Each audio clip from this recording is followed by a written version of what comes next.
I stood at the altar, my hands trembling as I stared out at the wooden pews.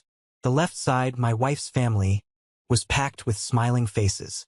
The right side, my side, was completely empty. Not a single soul. My parents, my aunts, and even my best friend of 20 years. All of them chose my brother's engagement party over my wedding day. While I was saying my vows, they were raising champagne glasses across town. Later that night, my phone lit up with a cold message from my mother. "We need to talk. Now." But they had no idea that their cruel choice was about to trigger a chain of events that would leave my golden boy brother utterly humiliated and financially ruined. Begging for mercy he wouldn't get. "Thank you for being here. Grab a warm glass of water, sit down, and listen as I tell you the whole story." The silence in that church was something I will never forget. It wasn't a peaceful silence. It was a heavy, suffocating weight that pressed against my chest. The stained glass windows cast beautiful, colorful light across the polished oak floors, but all I could focus on was the stark division in the room. To my left, Grace's family sat closely together, their eyes filled with warmth, support, and a quiet pity that they tried hard to hide from me. To my right, there was just polished wood and empty cushions. 50 chairs. That's how many I had set up for my side. 50 chairs for the people who shared my blood, the people who had watched me grow up, the people I had always bent over backwards for. Every single one of them was vacant. The organ music swelled, signaling the beginning of the ceremony, but the sound felt hollow to me. My chest tightened. I adjusted my tie, feeling a bead of sweat roll down the back of my neck. I kept waiting for the heavy wooden doors at the back of the sanctuary to swing open. I kept waiting for my mother to rush in, apologizing for traffic. I kept waiting for my father to give me that familiar, stern nod from the front row. I kept waiting for Dylan, my supposed best man, to jog up the aisle and take his place beside me with a sheepish grin. But the doors remained shut. The only sound was the rustling of fabric from Grace's side of the aisle. When the ceremony finally ended, and Grace and I walked out of those doors as husband and wife, my phone buzzed in my pocket. I pulled it out, hoping against hope that it was an apology. Instead, there was a message from my mother, glaring on the bright screen. "We need to talk. Now. No congratulations. No, I love you." Just a cold, demanding text, as if I had somehow inconvenienced her on my own wedding day by existing. I looked at Grace, my beautiful wife, who was wiping a happy tear from her cheek, completely oblivious to the message I had just received. I forced a smile, slid the phone back into my pocket, and made a silent vow right then and there. I was done. I was done being the afterthought. I was done being the backup plan. To understand why they would do something so unbelievably cruel, I have to take you back 2 years, to the moment the rot in my family tree truly started to spread. Growing up, there was always a clear, unspoken hierarchy in our household. Elijah was the workhorse. My younger brother, Carter, was the show pony, and my parents, Robert and Mary, were the eager spectators who only clapped when the pony pranced. I am 32 now, a construction project manager. I built my life with calloused hands and a sore back. When I was 18, I didn't get a shiny new car or a fully funded ride to a prestigious university. My parents sat me down and explained that since I was sturdy and capable, I needed to figure out my own path. So I went to a local trade school. I started at the absolute bottom, hauling heavy bags of cement, pulling copper wire in sweltering attics, and breathing in drywall dust for minimum wage. Every dollar I made was soaked in sweat. I never complained. I thought that hard work was just what men did. I thought it would eventually earn my parents' respect. Carter, on the other hand, was born with a silver spoon that he somehow convinced my parents they owed him. He is 2 years younger than me, blessed with the kind of jawline and effortless charm that makes people forgive his glaring character flaws. Carter has never worked a legitimate, grueling day in his entire life. When I was working double shifts on construction sites, Carter was finding himself, through expensive photography courses my parents paid for, which he inevitably dropped after 3 weeks. But Carter had one very specific talent. He knew how to mold himself into exactly what wealthy women wanted. He was a professional parasite. Since high school, he bounced from one rich girlfriend to the next. He never looked for a job. He looked for a host. And the most sickening part was that my parents absolutely adored this about him. They called it networking.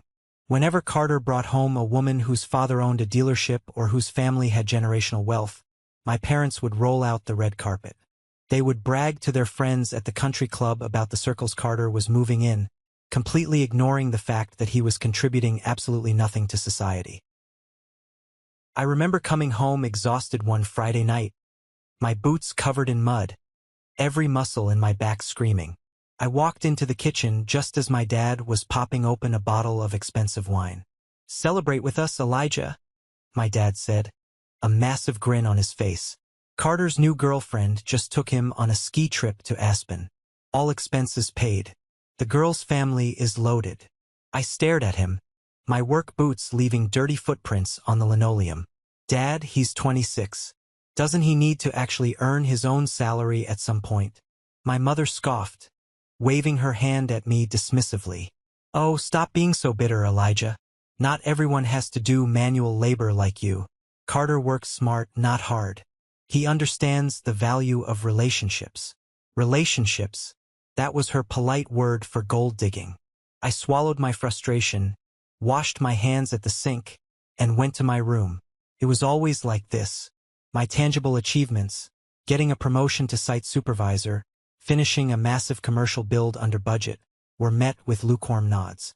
Carter simply existing in the presence of someone with money was treated like a Nobel Prize victory. They didn't respect hard work. They respected the illusion of status. And I was too busy working to provide that illusion. I met Grace during a late-night shift at the local hospital.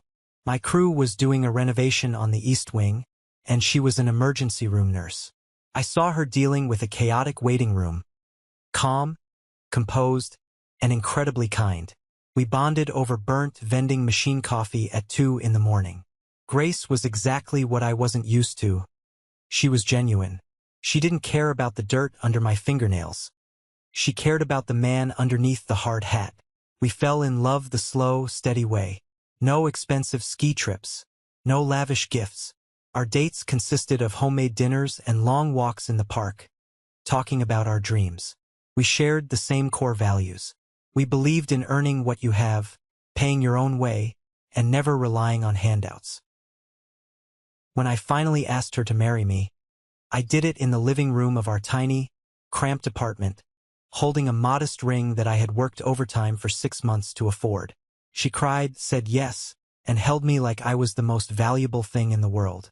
We immediately sat down at our scratched kitchen table with a notebook and a calculator. We didn't have a massive college fund left over to dip into. Neither of our parents offered a dime to help with the wedding. Grace's parents were retired teachers living on a fixed income, and my parents were too busy funding Carter's lifestyle transitions to contribute. But we didn't care. We wanted to pay for it ourselves. "We can do this, Eli," Grace said, tapping her pen against the paper. "If we cut out eating at restaurants completely, and I pick up 2 extra on-call shifts a week, we can save up enough in 18 months. I'll take on weekend consulting for the residential side," I replied, squeezing her hand. "We'll build it together, just like everything else." And we did. For 18 grueling months, we squeezed every penny. We ate rice and beans. We skipped vacations. I worked 60-hour weeks, coming home so exhausted I could barely take off my boots before falling asleep on the couch. Grace worked back-to-back night shifts, her eyes heavy with dark circles, but she never stopped smiling. Slowly, agonizingly, the numbers in our joint savings account grew. 1,000, 5,000, 10,000. When we finally hit our goal of $18,000, we sat on the floor of our living room and cried tears of pure relief and pride. It wasn't enough for a massive, blowout extravaganza, but it was exactly what we wanted. A beautiful, intimate ceremony at an old stone church, followed by a warm reception with good food and real friends. We picked our date carefully, September 15th. We booked the church. We put down the non-refundable deposits for the caterer and the modest reception hall. In January, 8 full months before the wedding, we sent out beautiful handwritten, save-the-date cards to everyone in our families. When my parents received theirs, my mother called me. Not to congratulate me on finalizing the plans, but to complain about the postage stamp. September 15th, she sighed over the phone. That's right in the middle of the transition to autumn weather, Elijah. I hope the heating in that old church of yours works. Carter gets chills so easily. The heating works fine, Mom, I said, rubbing my temples. Are you guys coming or not? Of course we're coming. It's just a wedding. Put us down for the chicken. She hung up. No excitement. No joy. Just a begrudging acceptance of a minor inconvenience. But at least they were coming. Or so I thought. We had our date. We had our money. We were ready to start our lives. Just as Grace and I were getting deep into the stressful details of seating charts and floral arrangements, Carter hit the motherlode. He brought home Victoria. Victoria was 38, 8 years older than Carter, and she was a force of nature. She was a high-level executive at a major tech firm downtown. She drove a brand-new Porsche Cayenne, wore suits that cost more than my monthly rent, and carried an aura of absolute authority. She was intimidating, sharp-tongued, and clearly accustomed to giving orders and having them instantly obeyed. Why a woman like that wanted a guy like my brother, I will never fully understand. Maybe she liked having a handsome piece of arm candy who didn't threaten her career. Maybe Carter's subservient, eager-to-please attitude stroked her ego. Whatever the reason, she was thoroughly hooked, and my parents were absolutely losing their minds with joy. The first time Carter brought her to Sunday dinner, it was nauseating to watch. My mother, who usually served dry pot roast on chipped plates, had spent 2 days cooking a gourmet rack of lamb and brought out the fine china she hadn't touched since the 90s.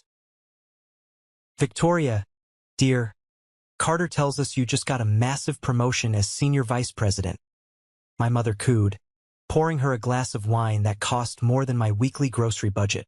We are just so proud of the circles he's running in. He always had an eye for quality. Victoria offered a tight, practiced smile. Carter is very attentive. He makes sure I'm relaxed when I get home from the office. My dad puffed out his chest. That's my boy, supporting the business world. I looked across the table at Grace, who was quietly eating her salad, completely ignored by everyone. I felt a surge of protective anger. I was managing multi-million-dollar construction sites, making sure buildings didn't collapse on people, but Carter was deemed a success because he poured wine and gave back rubs to a CEO. Within months, Carter's Instagram feed turned into a disgusting display of unearned luxury. He was constantly posting photos of himself lounging on the deck of Victoria's yacht, wearing a $10,000 Rolex she had clearly bought for him. His captions were always the same pseudo-inspirational garbage. Building an empire takes time. Surrounding yourself with success is step 1. #grind, #blessed.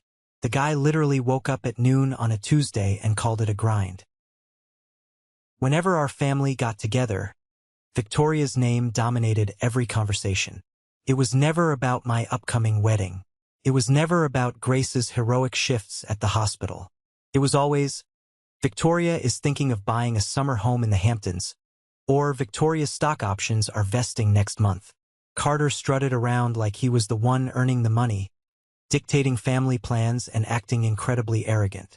He was riding her coattails, and my parents were right there behind him, hanging on for dear life, hoping some of that wealth would trickle down to them. They were so blinded by the glare of Victoria's credit card that they couldn't see the monster they were feeding. And they certainly couldn't see the massive storm that was about to hit my life. It happened in July, exactly 2 months before my wedding. My parents invited the whole family over for a special barbecue. Grace and I were exhausted from work, but we dragged ourselves over, expecting a standard afternoon of being ignored while Carter bragged. Instead, Carter stood up at the patio table, clinked his glass with a fork, and pulled Victoria up next to him. She was wearing a diamond ring the size of a marble. "We're getting married," Carter announced, flashing his perfect, blinding smile. My parents erupted. My mother actually screamed, jumping up to hug Victoria like she had just won the lottery. My dad was clapping Carter on the back, his face red with excitement. Grace and I smiled politely, offering our congratulations. I didn't care that he was getting married. Let him be someone else's financial burden. But then, Carter raised his hands to quiet everyone down. And because Victoria has such a demanding schedule, and we want to celebrate with all of her important clients and executives before the big corporate retreat in October, we've decided to throw a massive engagement party to kick things off. Oh, wonderful, my mother gushed. When is it? Carter looked right at me. He didn't blink. He didn't hesitate. September 15th. The air left my lungs. The smile froze on Grace's face. Wait, I said, my voice cutting through the cheering. September 15th? Carter, that's my wedding day. You know that. We sent the save the dates out in January. Carter just shrugged, a casual, dismissive movement of his shoulders. Oh man, is it? I guess I didn't even realize there was a problem with that date. It totally slipped my mind. It was a lie. A blatant, obvious lie. Our wedding invitation was literally pinned to the corkboard in my parents' kitchen, not 10 feet away from where he was standing. You can't do that, I said, my voice rising, the anger starting to boil over. We have non-refundable deposits. We've been planning this for over a year. Victoria sighed, looking at me like I was a stubborn child interrupting a boardroom meeting. Elijah, be reasonable. My parents are flying in from Europe. The caterer I want is only available that weekend. It's literally the only weekend that works for the people who actually matter. The people who actually matter.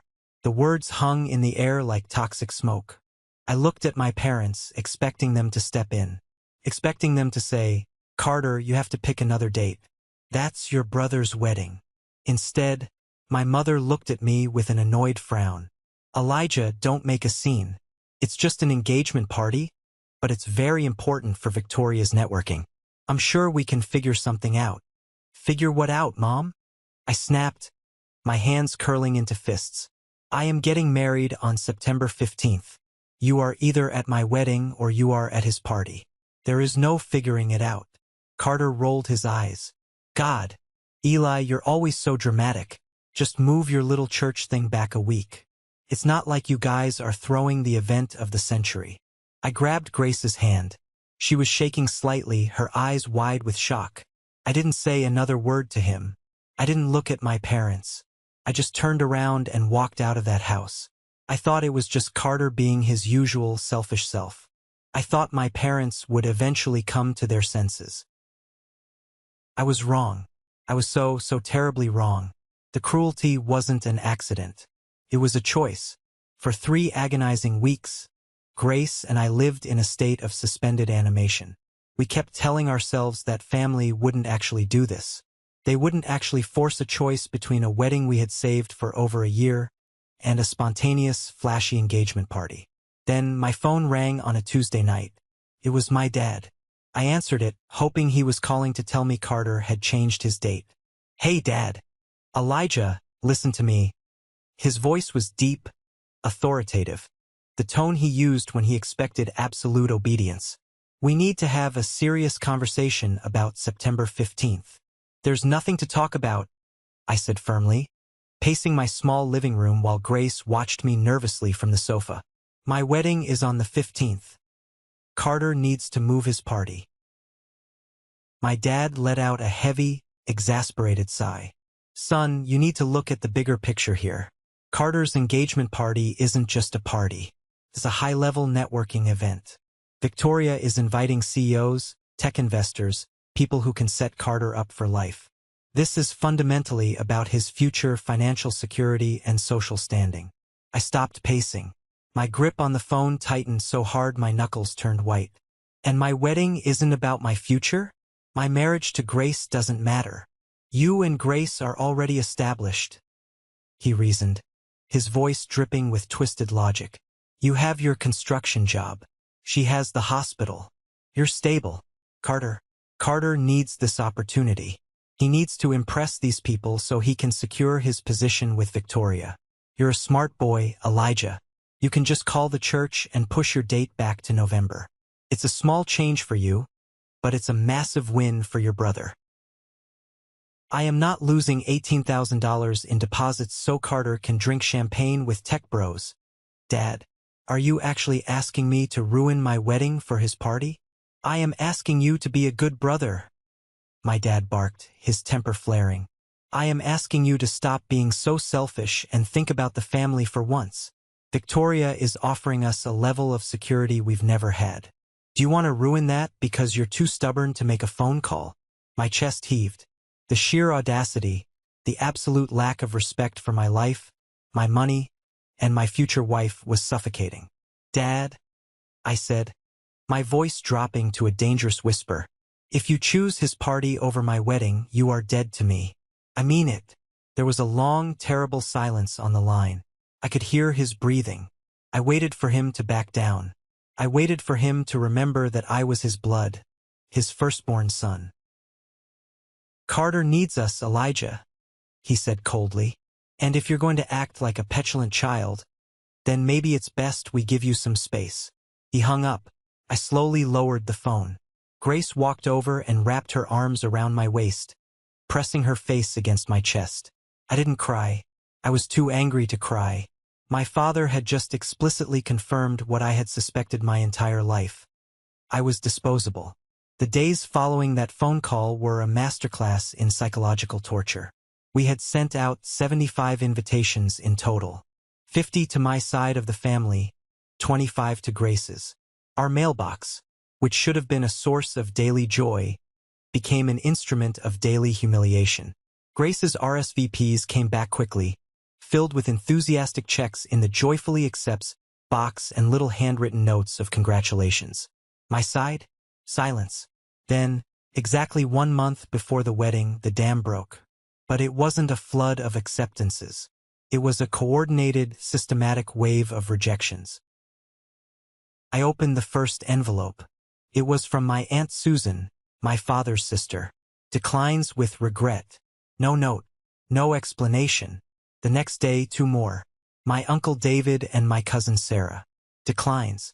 I started calling them. I needed to know if my father had actually poisoned the entire family against me. I called my Aunt Susan first. She answered on the 3rd ring, her voice tight and uncomfortable. Elijah. Hi, sweetheart. Aunt Susan, I got your RSVP. You're really not coming. Oh, Eli, I'm so sorry. She stammered, clearly reading from a mental script. We're still trying to figure out our schedule situation. The 15th is just so complicated right now. Complicated how?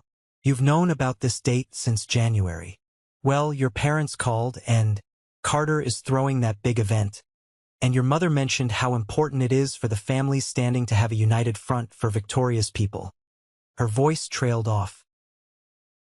So you're choosing a party over my wedding, I stated, the reality settling like lead in my stomach. It's not like that, Eli. We love you, it's just, your parents made some very strong points about Carter's future. I hung up. Over the next week, the pattern repeated itself with sickening consistency.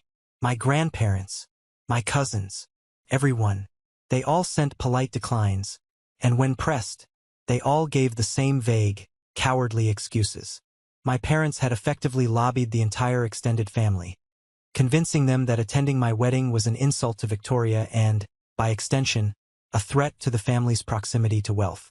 They had reduced the most important day of my life to a scheduling conflict, and they all chose the option that came with free caviar and the illusion of high society. Every night, Grace would sit at the kitchen table, crossing names off our master list with a red pen. Her hand would shake slightly every time she drew a line through one of my relatives. I felt a profound, burning shame. I felt like a failure as a man, unable to even command the basic respect of my own bloodline. I was being entirely erased from my own family, replaced by the shiny new toy my brother had brought home. But I still had Dylan, or so I thought. Dylan and I had been best friends since we were 8 years old. We played Little League together, got our first beers together, and suffered through the same brutal trade school classes. He was the guy who helped me move my ratty furniture into my first apartment. When I asked him to be my best man, He had literally tackled me in a hug. He was the one piece of my past I was absolutely certain of. 2 days before the wedding. 48 hours. I was at the venue, double-checking the lighting setup when my phone rang. It was Dylan.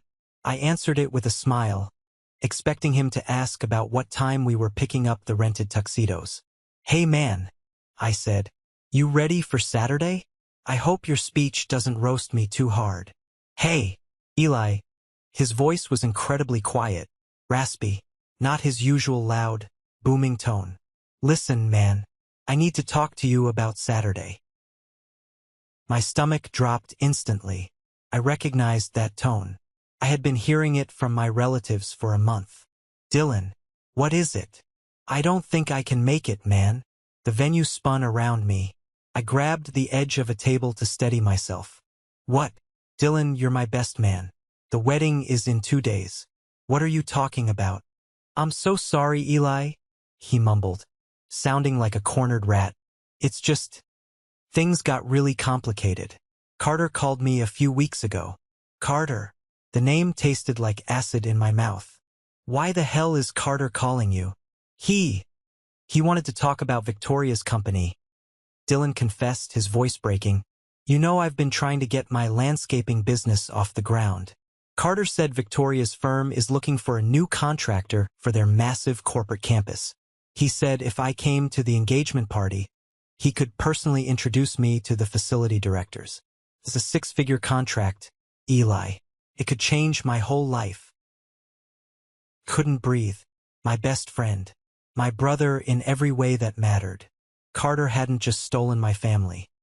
He had actively, maliciously reached out to the one person I had left and bought him off with a promise of a contract. "He manipulated you, Dylan?" I growled, my voice shaking with a rage so profound it scared me. "He is using you to hurt me. He doesn't care about your landscaping business." "He makes some valid points, man," Dylan argued defensively. "This could be huge for me financially.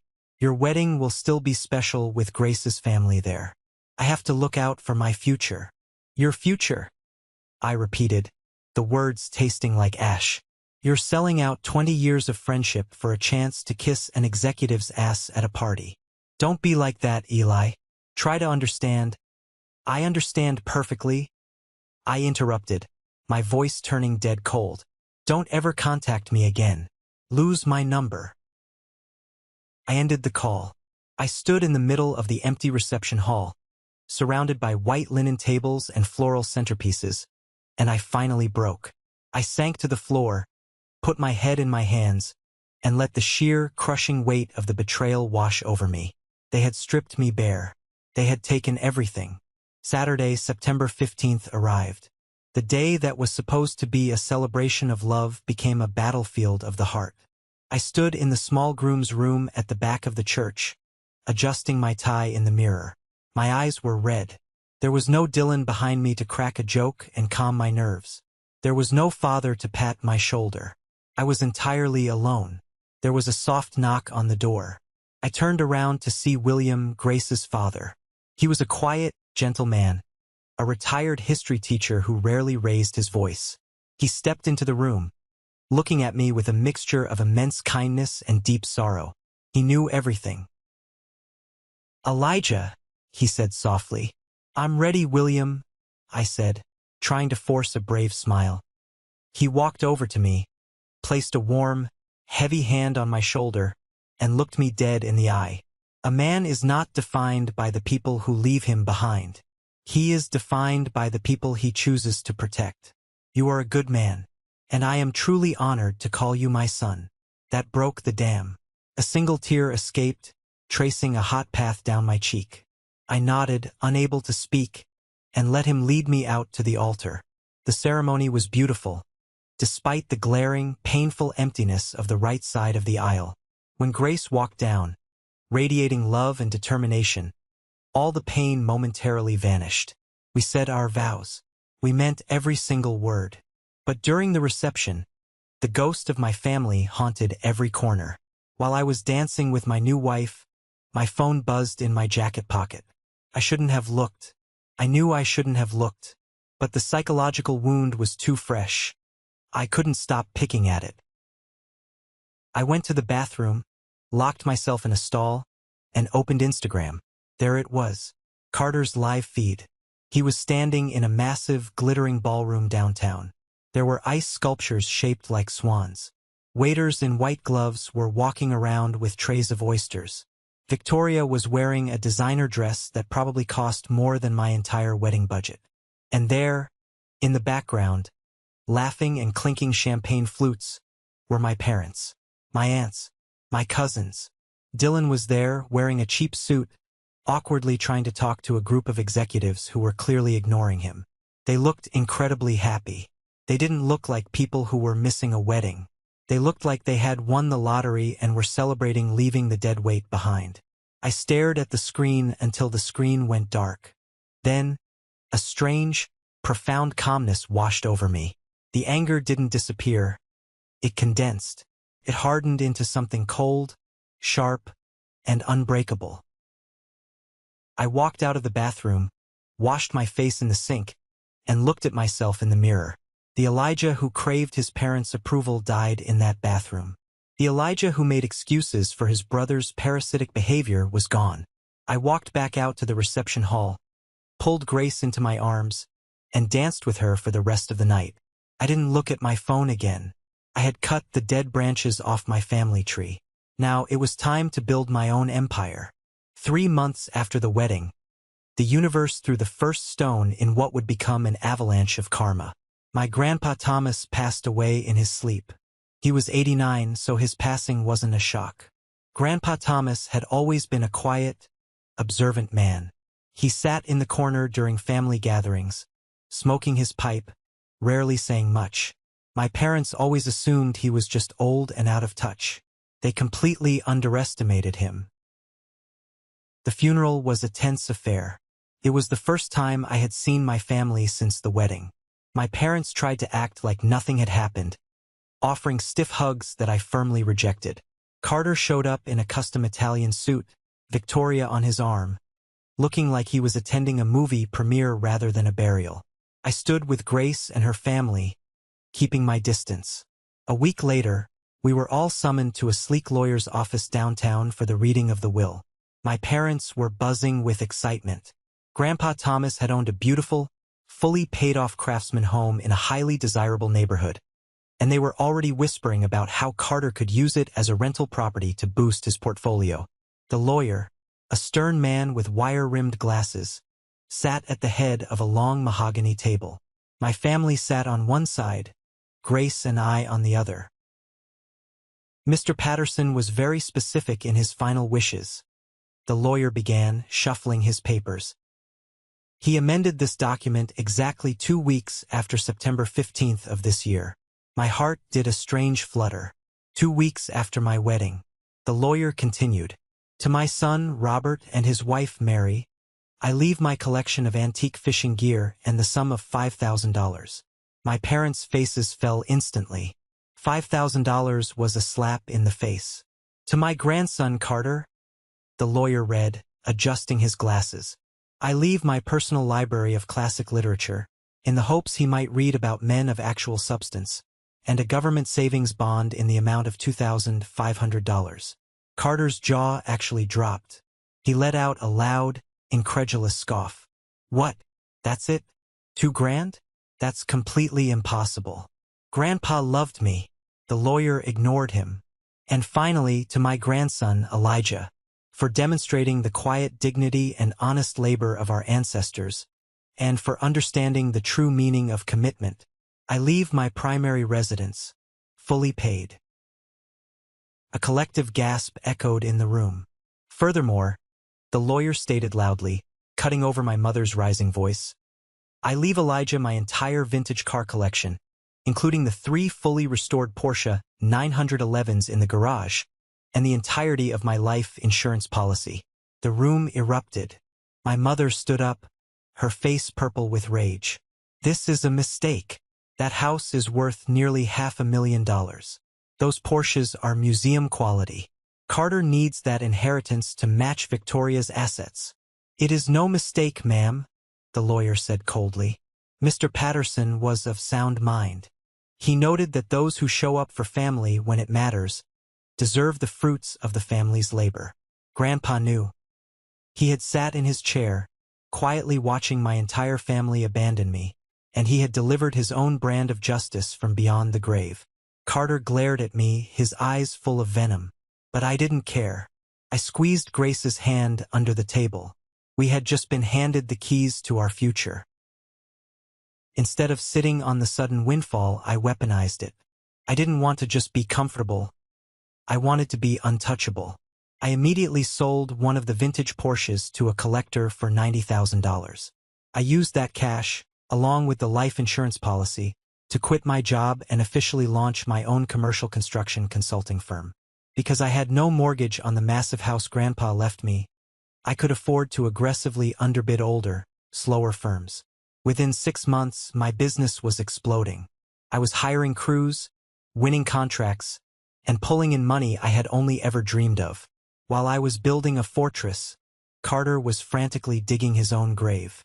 I still had one ally left in the family tree, my younger cousin, Chloe. She had been away at college during the wedding fiasco, but she despised my parents' toxic behavior.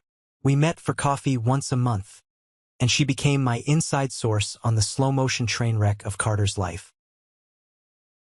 "He is bleeding her dry, Eli," Chloe whispered during one of our meetings, looking around as if my mother might jump out of the bushes. "Victoria works 80 hours a week, and Carter is basically acting like a trust fund wife. He's putting everything on her black card." "Like what?" I asked, sipping my black coffee. "Everything. $500 dinners with influencer friends. A new wardrobe every month. He literally forced her to upgrade his car to a Range Rover because the Porsche didn't have enough trunk space for his golf clubs." Chloe rolled her eyes. "Aunt Mary thinks it's hilarious. But Victoria is looking exhausted." That information planted a seed in my mind. I started paying very close attention to Carter's public social media profiles. He was incredibly arrogant, documenting every single lavish expense to prove his worth to the world. Through my growing business network, I had become good friends with a guy named Nathan. Nathan was a forensic accountant who specialized in high-stakes divorce and custody battles. He tracked hidden assets for a living. One night over beers, I told him about my brother's spending habits. "If he's posting it publicly," Nathan said, a calculating gleam in his eye, "it's data.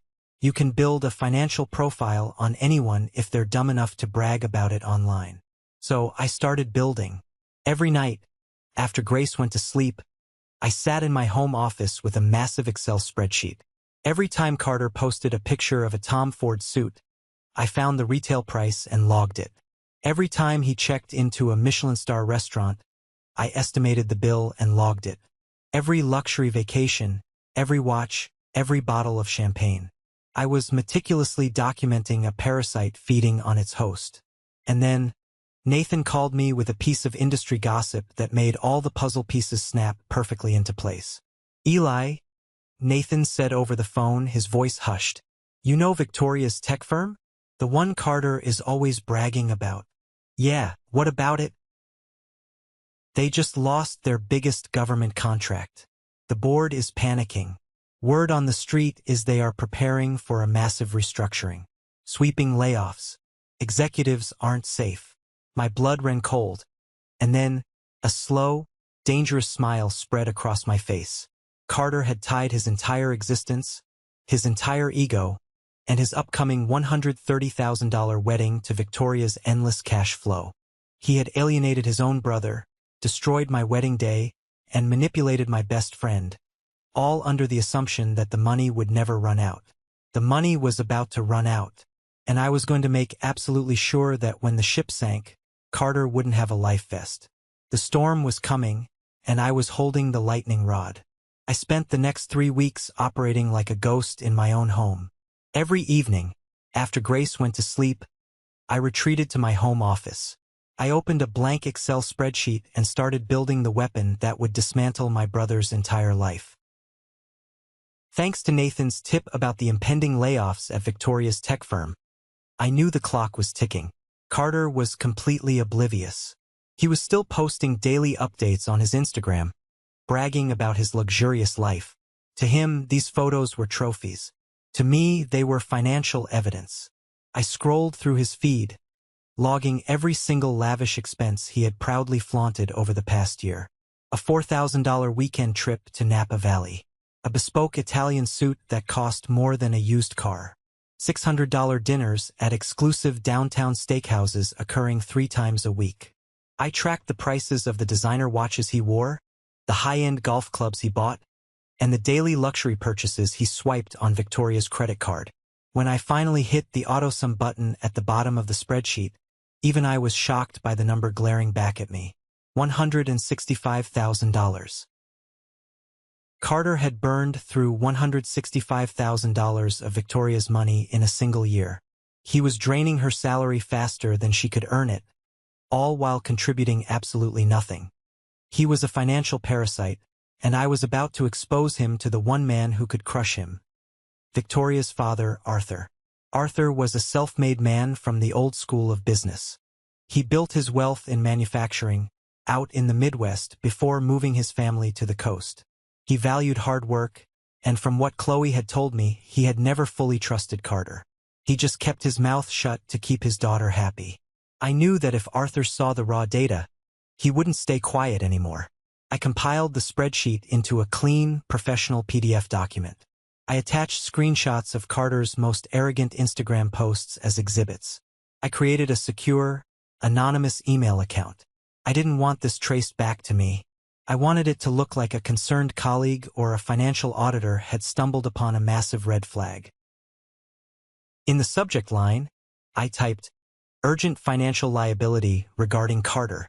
I attached the PDF, took a deep breath, and hit send. The email went straight to Arthur's private business address. I leaned back in my chair and watched the screen. The trap was set. Now I just had to wait for the dominoes to fall. The explosion happened exactly 1 week later. Victoria's company announced their restructuring on a Tuesday morning. It wasn't just a minor layoff. It was a bloodbath. Entire departments were eliminated.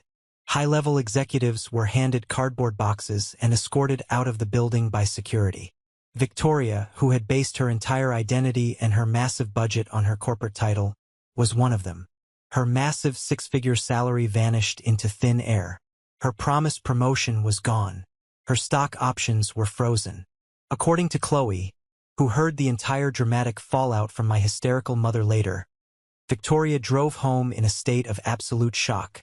She walked into her massive, expensive house, completely devastated, looking for some comfort from the man she was about to marry. She found Carter lounging on the expensive Italian leather sofa, playing a video game. He didn't even look up when she walked in. He just complained that the housekeeper hadn't stocked his favorite sparkling water in the fridge, and then started whining about the floral arrangements for their upcoming wedding. He wanted white orchids imported from Hawaii, and the florist was pushing back on the price. Victoria looked at him, realizing for the first time that the man sitting in her living room wasn't a partner. He was a dependent. She was too terrified and ashamed to tell him she had lost her job. She just nodded numbly, went up to their bedroom, and cried. But she couldn't hide the truth from her father. The very next day, Victoria and Carter were scheduled to have a final, massive meeting with their wedding planner and vendors. They were supposed to write the final checks for the venue, the caterer, and the band, a total of $130,000.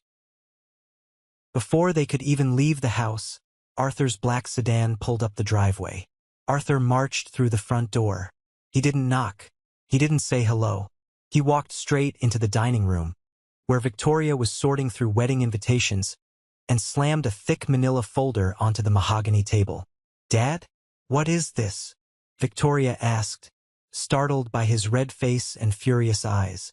"That," Arthur growled, his voice echoing through the large house, "is a detailed record of exactly how your fiancé has been spending your money. Somebody sent it to my office. I had my own accountant verify the numbers this morning. It's all real." Victoria opened the folder. She saw the spreadsheet. She saw the screenshots of Carter bragging to the world about spending her money. She saw the staggering total of $165,000. At that exact moment, Carter strolled into the dining room, wearing a plush bathrobe, holding a cup of gourmet coffee. He smiled his usual arrogant smile. "Morning, Arthur," Carter said smoothly. "Are you here to help us finalize the vendor checks?" Arthur turned slowly to look at my brother.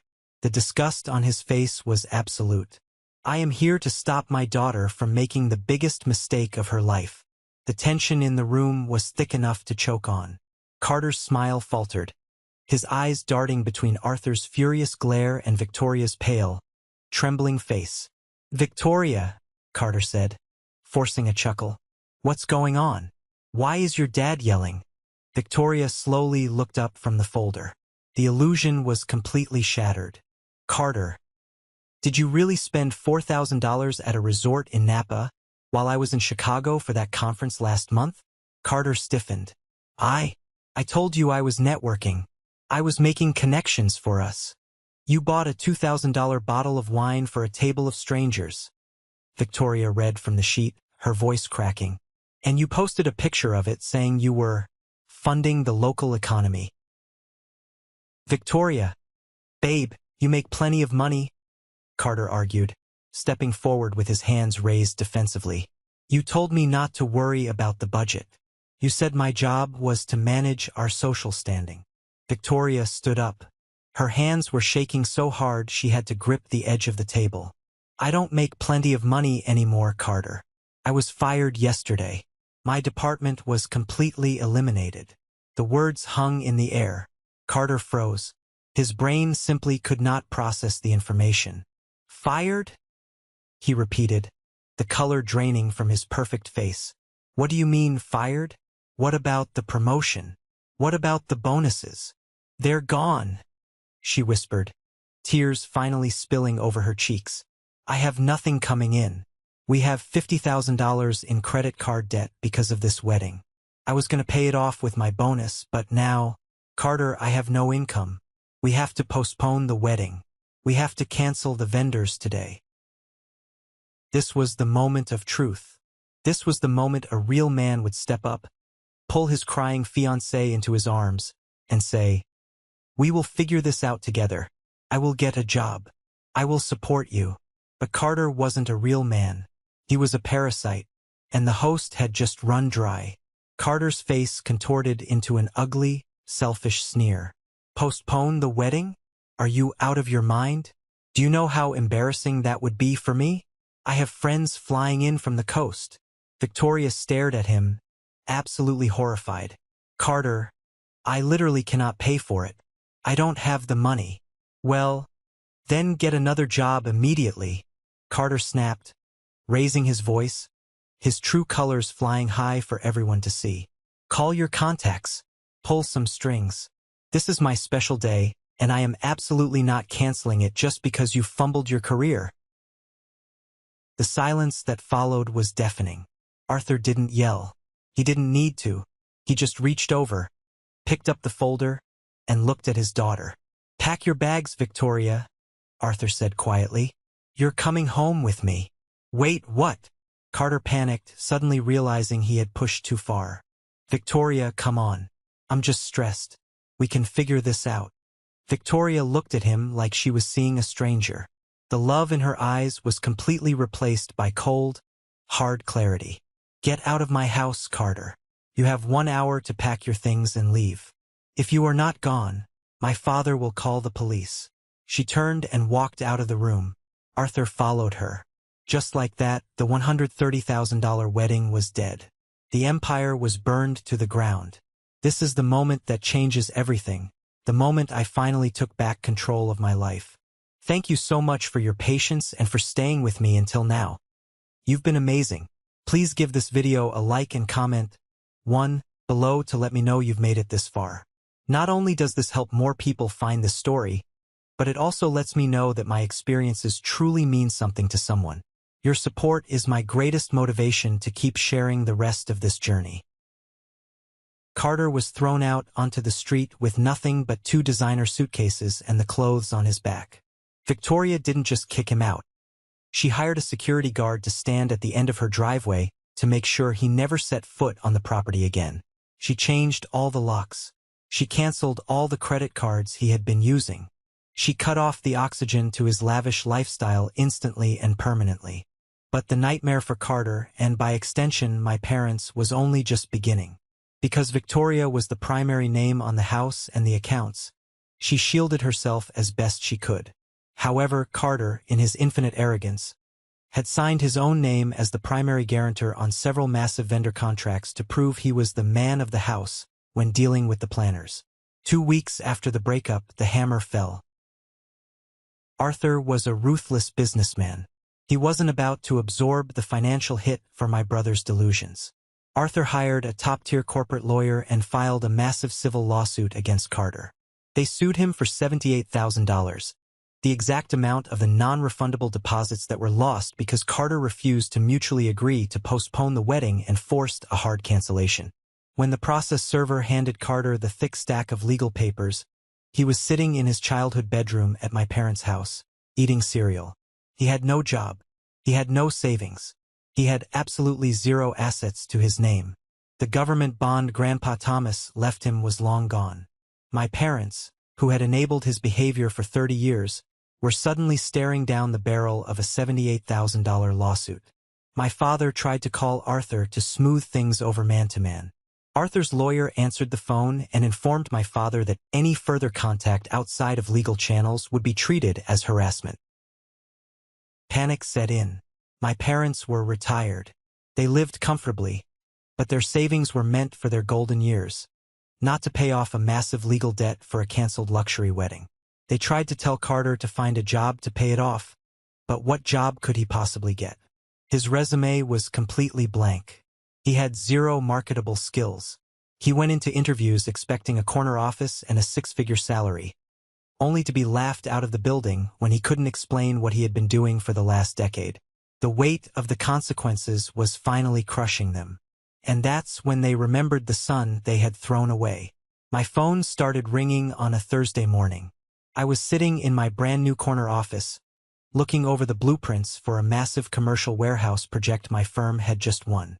The caller ID flashed my mother's name. I watched it ring, took a sip of my coffee, and let it go straight to voicemail. 10 minutes later, my dad called. Again, I let it ring out. I listened to his voicemail later. His voice was shaky, devoid of the arrogant authority he had used when he ordered me to change my wedding date. Elijah, son, we are in a really bad spot. Carter has some legal trouble, and we need your financial expertise. Please call me back. We're family. Family. The word actually made me laugh out loud. An hour later, the phone rang again. This time it was Carter. I decided to pick up. I wanted to hear it. I needed to hear the sound of his reality shattering. Hello, I said, keeping my voice perfectly flat. Eli. Oh, thank God you answered. Carter breathed heavily into the phone. He sounded frantic, utterly terrified. Listen, man, I really messed up. Victoria kicked me out.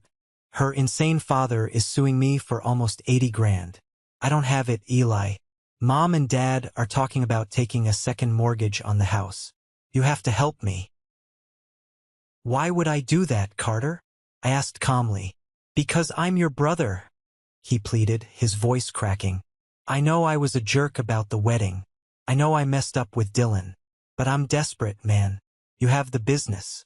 You got Grandpa's house. You have all that money. You could write a check and make this whole nightmare go away. Please, I'm begging you. I leaned back in my leather chair and looked out the window at the city skyline. I thought about the empty pews at my wedding. I thought about Grace crying over crossed-out names on our guest list. I thought about my father telling me my future didn't matter. Carter, listen to me very carefully, I said, my voice dropping to a low, icy register. You made a career out of using people. You used my parents. You used Victoria. You tried to use my best friend to ruin my wedding. You thought you could float through life on someone else's dime and never have to pay the bill. Eli, please. The bill is due, Carter, I interrupted smoothly. You wanted to play the big shot? You wanted to sign the luxury contracts?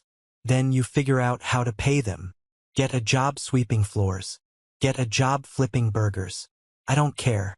But you will not see a single solitary cent from me. Not today. Not tomorrow. Not ever. You can't do this to me, he screamed, dropping the apologetic act, his true, entitled rage flaring up. You're my brother. You owe me. I owe you absolutely nothing, I replied quietly. Welcome to consequences, Carter. I hear they are highly educational. I hung up the phone. I opened my contacts, found his number, and blocked it. I did the same for my mother and my father. The purge was finally complete. 10 months later, the dust had completely settled, and my life was unrecognizable from the man who stood alone at that church altar. My consulting business had exploded beyond my wildest expectations. We cleared $425,000 in pure profit that year. I had a team of 20 loyal employees. I treated them well, paid them above industry standards, and in return they built my company into a powerhouse. Grace and I used a portion of the profits to buy a beautiful, secluded vacation property in Costa Rica. We spent 2 weeks there, walking on the beach, drinking fresh coffee, and finally getting the honeymoon we had denied ourselves while saving for our wedding. And the absolute best news of all came on a rainy Tuesday morning when Grace walked out of our bathroom, tears streaming down her smiling face, holding a positive pregnancy test. We were having a baby, a little boy. I held her in my arms and swore to the universe that my son would never, ever feel second best in his own home. He would know the value of hard work, and he would know absolute unconditional love. My past tried to reach out one last time. I got a text message from an unknown number. It was Dylan. Hey Eli, it's Dylan. I know I messed up bad. The contract with Victoria's company fell through after she got fired. I made a massive mistake trusting Carter. I miss you, man. Can we grab a beer and talk? I stared at the message. 2 years ago, I would have rushed to forgive him. I would have made excuses for him. But now, I felt nothing. He made his choice when he abandoned me 2 days before my wedding for a payout that didn't even exist. I didn't reply. I just deleted the message and went back to cooking dinner for my pregnant wife. Some bridges are burned, and the ashes are best left blowing in the wind. While I was building a legacy, Carter was experiencing the brutal, unforgiving reality of the real world. I still got my monthly coffee updates from my cousin Chloe, who watched the tragedy unfold from the sidelines. Arthur's lawyers had destroyed Carter in court. My parents, desperate to keep their golden boy out of jail for fraud, drained a massive chunk of their retirement savings to settle the lawsuit for $40,000. They were now living on an incredibly tight, fixed budget. The country club memberships were canceled. The fancy dinners stopped. They were trapped in a financial prison of their own making. Carter's life was completely unrecognizable. Because he had a massive judgment against him and a ruined credit score, he couldn't rent a decent apartment. He was forced to move into a tiny, run-down studio in a terrible part of town. The Range Rover was repossessed months ago. He now drove a rusted, 15-year-old sedan that squealed every time he hit the brakes. His Instagram, once a shrine to wealth and excess, was a ghost town. All the photos of yachts and designer clothes were buried under a wave of vague, depressing quotes about fake friends and people leaving when times get tough. His influencer buddies had abandoned him the second the free drinks stopped flowing. He was 31 years old, working an entry-level retail job at a strip mall, folding cheap t-shirts for $13 an hour. His good looks were fading under the stress of actual labor and massive debt. He was miserable. He was lonely. And he was finally exactly where he deserved to be. The universe has an incredible sense of poetry. Last month, Grace and I were invited to a massive, highly exclusive wedding downtown. The groom, Matthew, was a major real estate developer and one of my firm's biggest clients. It was a black tie event at the most expensive venue in the city. I wore a custom tuxedo. Grace looked absolutely radiant in a dark blue maternity gown that highlighted her growing belly. We were sitting at our reserved table near the front, laughing with some other executives, enjoying the live jazz band. I turned around to signal a waiter for another glass of sparkling water for Grace. A man in a stiff, poorly fitted black uniform walked up to our table, carrying a silver tray of crab cake appetizers. His head was down. He looked exhausted. "Appetizers, sir?" the waiter mumbled. He looked up. It was Carter. He was holding a tray of food at a wedding he could never afford to attend, serving the brother he had tried to destroy. The color completely drained from his face. His hands started shaking so violently that the small plates rattled against the silver tray. He looked at my custom tuxedo. He looked at Grace's glowing face and her diamond ring. He looked at the elite company we were keeping. For a split second, I saw everything in his eyes. I saw the crushing humiliation. I saw the profound regret. I saw the agonizing realization that he had traded a brother who loved him for a lifestyle he couldn't keep. I didn't gloat. I didn't smirk. I didn't say a single word to him. I just looked at him with absolute, blank indifference. "No, thank you," I said calmly. "We're fine." Carter swallowed hard, his eyes dropping to the floor. He turned around and quickly walked back toward the kitchen. His shoulders slumped in defeat. I turned back to my wife, grabbed her hand, and kissed her knuckles. I felt a profound sense of peace wash over my entire soul. The war was over. I had won. Not by destroying him, but by outgrowing him. Looking back on everything that happened, I don't harbor any burning anger anymore.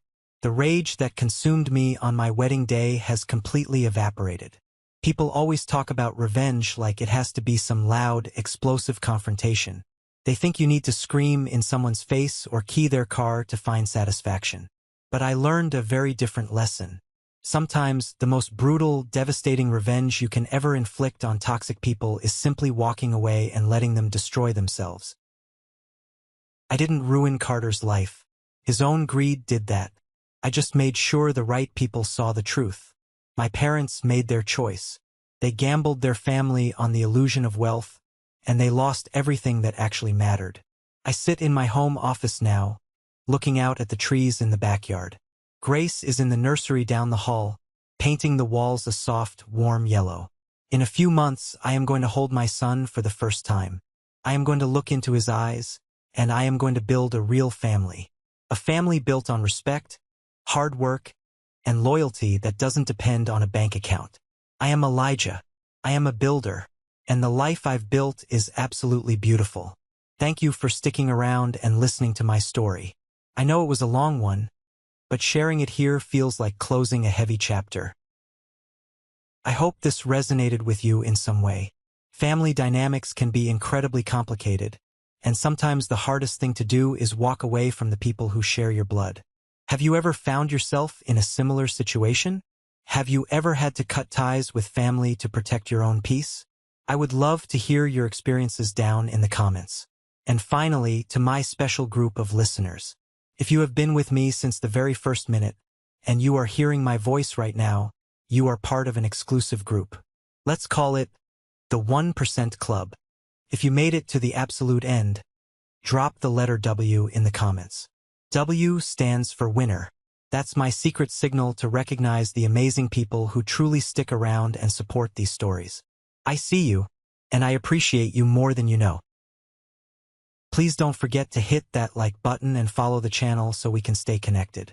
Take care of yourselves, protect your peace, and I will see you in the next story.